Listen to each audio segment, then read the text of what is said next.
ಭಾರತಕ್ಕೆ ಖುಷಿಯ ವಿಚಾರವನ್ನ ನೀಡಿದ ಇರಾನ್ ಸರ್ಕಾರ ಭಾರತದ ಹಡಗು ಹಾರ್ಮುಜ್ ಜಲಸಂಧಿಯಿಂದ ಸಾಗೋದಕ್ಕೆ ಅವಕಾಶ. ಭೀಕರ ಕಾಳಗದ ನಡುವೆ ಮುಂಬೈ ಬಂದರಿಗೆ ಬಂದಿದೆ ಇದೀಗ ತೈಲದ ಹಡಗು. ಈ ಹಿನ್ನೆಲೆ ಗಲ್ಫ್ ದೇಶದಿಂದ ತೈಲ ಆಮದಾಗುತ್ತೆ, ಇದು ಬಹಳಷ್ಟು ಸುಲಭವೂ ಆಗುತ್ತೆ.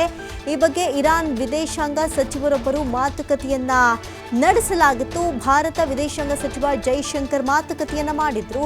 ಇದೀಗ ಹಾರ್ಮುಜ್ ಜಲಸಂಧಿಯಲ್ಲಿ ಹಡಗು ಬಂದ್ ಮಾಡದಂತೆ ಮನವಿಯನ್ನ ಮಾಡಿಕೊಂಡಿದ್ರು. ಹೀಗಾಗಿ ಕೇವಲ ಭಾರತಕ್ಕೆ ಮಾತ್ರ ಇರಾನ್ ವಿಶೇಷ ವಿನಾಯಿತಿಯನ್ನ ನೀಡಿದೆ. ನೋಡಿ, ಇದರಿಂದ ಬಹಳಷ್ಟು ಸುಲಭವೂ ಆಗಲಿದೆ. ಅತ್ತ ಅಮೆರಿಕ, ಯುರೋಪ್, ಇಸ್ರೇಲ್ ಹಡಗುಗಳ ಮೇಲೆ ನಿರ್ಬಂಧವನ್ನು ವಿಧಿಸಿದೆ. ಆದರೆ ಈ ಗ್ಯಾಪಲ್ಲಿ ಭಾರತಕ್ಕೆ ವಿನಾಯಿತಿಯನ್ನು ಕೊಟ್ಟಿರೋದು ಬಹಳಷ್ಟು ಹೆಲ್ಪ್ಫುಲ್ ಆಗುತ್ತೆ.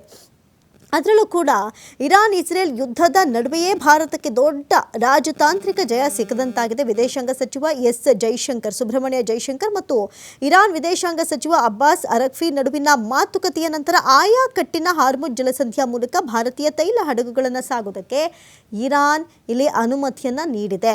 ಆದರೆ ಇದೀಗ ಇರಾನ್ ಹಾರ್ಮುಜ್ ಜಲಸಂಧಿಯಲ್ಲಿ ಭಾರತೀಯ ತೈಲ ಹಡಗುಗಳಿಗೆ ಯಾವುದೇ ಅನುಮತಿಯನ್ನ ನೀಡಿಲ್ಲ ಅಂತ ಸ್ಪಷ್ಟಪಡಿಸಿದೆ. ವಿಶ್ವದ ಅತ್ಯಂತ ಪ್ರಮುಖ ತೈಲ ಸಾಗಾಣಿಕೆ ಮಾರ್ಗವಾಗಿರುವಂತಹ ಹಾರ್ಮುಜ್ ಜಲಸಂಧಿಯಲ್ಲಿ ಭಾರತೀಯ ತೈಲ ಹಡಗುಗಳ ಸಂಚಾರಕ್ಕೆ ಯಾವುದೇ ವಿಶೇಷ ಅನುಮತಿಯನ್ನ ಇಲ್ಲಿ ಕೊಡಲಾಗಿರುವಂಥದ್ದು. ಇದೊಂದು ಕಡೆ ಭಾರತಕ್ಕೆ ಖುಷಿಯ ವಿಚಾರವನ್ನು ಇಲ್ಲಿ ಇರಾನ್ ನೀಡಿರುವಂಥದ್ದು. ಆದರೆ ಜಾಗತಿಕ ತೈಲ ಪೂರೈಕೆಯ ಶೇಕಡ 20% ಭಾಗ ಈ ಮಾರ್ಗದ ಮೂಲಕವೇ ಸಾಗೋದ್ರಿಂದ ಇರಾನ್ನ ಈ ಹೇಳಿಕೆಯು ಭಾರತದ ಇಂಧನ ಭದ್ರತೆಯ ಮೇಲೂ ಕೂಡ ಆತಂಕ ಮೂಡಿಸಿದೆ, ಇಲ್ಲ ಅಂತೇನಲ್ಲ. ಆದರೆ ಸದ್ಯಕ್ಕೆ ಗಲ್ಫ್ ದೇಶದಿಂದ ತೈಲ ಆಮದು ಸುಲಭವಾಗಲಿದೆ. ಭಾರತಕ್ಕೆ ಇದು ಖುಷಿಯ ವಿಚಾರವನ್ನು ನೀಡಿರುವಂಥದ್ದೇ ಇಲ್ಲಿ ಇರಾನ್ ಸರ್ಕಾರ.